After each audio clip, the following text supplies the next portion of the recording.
3000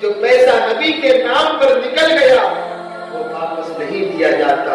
یہ رکھ لو ابھی تک جو شخص 3000 کا مقروض تھا اب وہ 12000 کا مالک ہو چکا ہے. یہ درود پاک پڑھنے کی برکت ہے. تو درود پاک کا خوب ورد کیا کرو. کوئی بھی پرابلم ہو, کوئی بھی پریشانی ہو, کوئی بھی بیماری ہو, کوئی بھی بلا ہو, وبا ہو, درود پاک پڑھ لینا, انشاءاللہ ساری بلائیں ختم ہو جائیں گی. شاعر نے کہا نا, ہر درد کی دوا ہے صلی علی محمد, ہر درد کی دوا ہے صلی علی محمد, تعویذ ہر بلا ہے صلی علی